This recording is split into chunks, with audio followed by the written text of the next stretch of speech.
Hey guys, Kris here, and welcome to the 10 to 80% charging time and charging speed test, where we're going to put the manufacturer's claimed charging speed to the test. And Hyundai claimed that this Ioniq 5 long-range all-wheel drive with a 72.6 kilowatt-hour battery pack, that's net capacity, will reach a peak speed of 220 kilowatts. So I'm pretty excited. We're going to go to an Ioniq charger, which is about an hour away, 75 kilometers of driving, and then connect to the charger and then see will it hit that peak speed. But maybe more importantly, we're measuring the time it takes to go from 10 to 80%, as well as the average speed in kilowatts. I'll also be generating a charging curve. I'm gonna, show you guys the actual charging session so you guys can, well, watch along. And also at the very end of the video, I'm gonna put this car into a chart based on its speed in charging in kilometers per hour, kilometers per minute, and also miles per hour to see how it actually stacks up to other EVs in the real world. So yeah, pretty exciting charging video.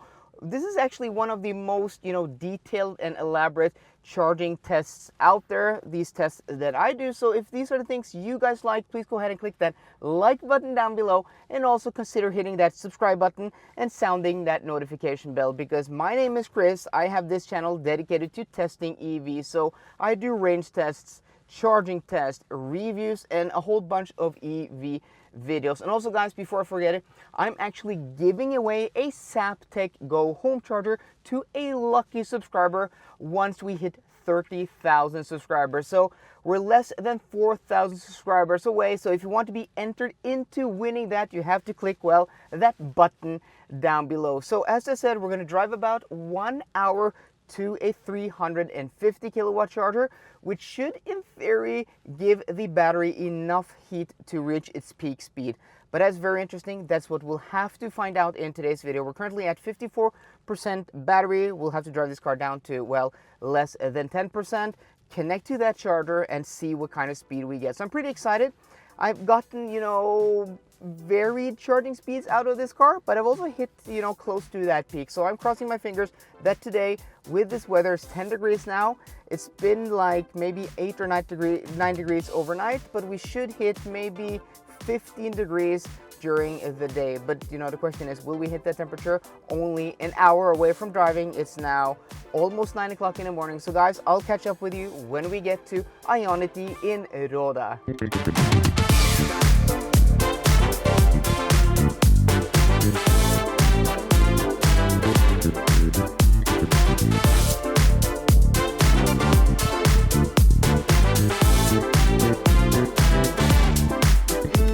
Okay guys, so we decided to go to Ioniq in Strömstad instead, because when we got to Ioniq in Riga, we weren't close to being depleted. So we crossed over to Sweden because the distance was pretty nice to get here. And also that means we arrived here with 2% battery, and also I'll be able to go and buy loads of Pepsi Max at a discount. Okay guys, so just quickly, I just want to show you guys before we hop into the actual charging session. I'm going to show you. We've covered 140 kilometers, been on the road for 1.5 hours. So hopefully we should, have warmed and heated up the battery enough. Also, we're down at 2%.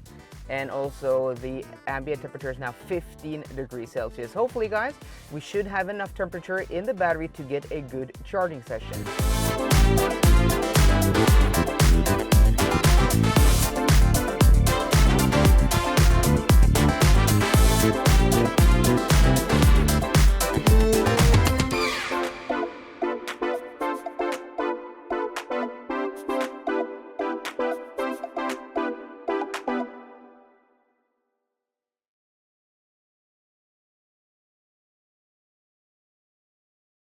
Okay guys, you have now seen the actual charging session, and I do apologize about the glare and the sun on the screen. It wasn't easy to see anything for you guys.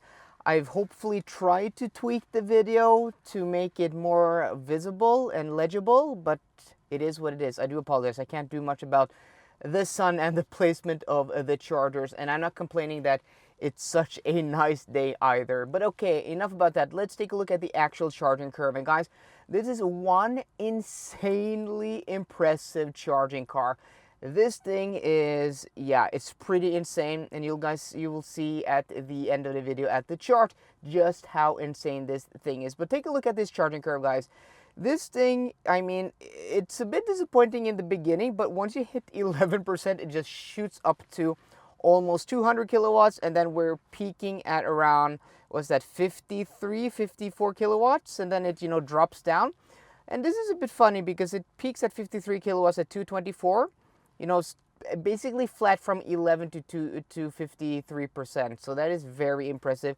And then it seems to be thermally throttling. So it dips down to 121, and then it shoots up again to 167, and it keeps that speed up until like 63%, and then it starts to just throttle, and then it's basically flat from 63 to 80%. It just slows down a little bit from like 84 to 72, but I mean, that's like a 10% difference. That's basically flat. So this charging curve, super impressive. I don't know what else to say. This is an impressively charging car, and it's so interesting to see all of these different charging curves of these EVs. But what we can conclude from the charging curve is that if you're going to go on a long trip with an Ioniq 5, you're better off, you know, disconnecting at around 63% to get, you know, that maximum charging speed, because later than that it will, you know, just charge slower, though it's not slow at 86%. And also, guys, I'm going to show you that what is really cool is that in the display of the car, it actually shows you the time to 80%, but also the time to 100%. That is really practical and something I wish other EVs would do, because not only does it, you know, give you the relevant information, but it also shows people that, oh, maybe I shouldn't charge to like 100% and, you know, occupy this charger. So it's good information for actually going on a trip, and also for people to have, you know, better queuing etiquette and also charging etiquette while being at the charger, because some people will charge to 100%, even though that takes like an hour to go from 80 to 100%. Yes, some EVs do spend that much time to go from 80 to 100%. Okay, guys, you are here at the end of the video because you want to see the chart. And look at this, guys. So you can see I'm using the WLTP rating of this car on 19-inch wheels. So when I did my Motorway range test, people were commenting that, oh, this car, because it's on 20-inch wheels, it only has a WLTP of what, 430. So it's not, I don't know if people meant it was unfair. People were at least just correcting me, and that's fine. I appreciate that, guys. That's why the comment section is there, so you guys can correct me when I make mistakes, because I'm only human. I will most definitely make more mistakes in the future. But I think it's interesting to put the 460, this with 19-inch wheels, the best case scenario. And you guys can see that the charging speed is over 877 kilometers per hour. And even if we adjust for 20-inch wheels, 430 kilometers of range, it's still 822. So it's still in second place. Either way you try to adjust the calculations. It's so darn fast, this thing. But what was my surprise was that when you look at the actual average speed from 10 to 80, it's below 150 kilowatts.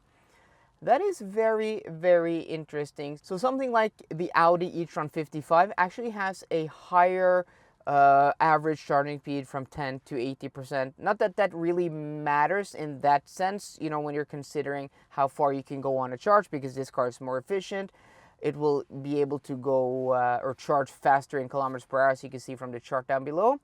I mean, the E-Tron 55 is still very impressive, but because it uses more, well, using this, it doesn't charge as fast. But what is interesting is that would this car be better off just having a flatter charging curve, like 150 kilowatts from 10 to 80%, like an Audi E-Tron 55? So, I mean, that peak charging speed is really nice if you're able to use 350 kilowatt chargers, or chargers that charge above 224 kilowatts, which is the peak speed here. But there are much more 150 kilowatt chargers around. So it just made me think, like, would this car be better off going from 10 to 80% with a flat charging curve at 150 kilowatts instead of that peak and then that drop?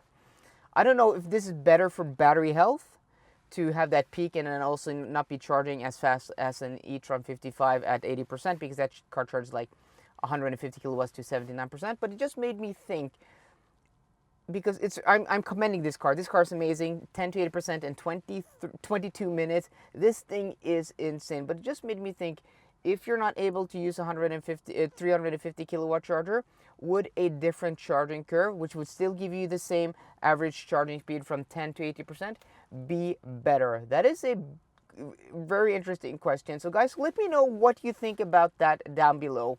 I'm pretty sure people have different opinions, and I'm not sure what I think either, but it just made me think. So guys, I hope you enjoyed today's video. If you did, please drop me a thumbs up down below, and for more car content, as always guys, please subscribe. See you guys later, and goodbye.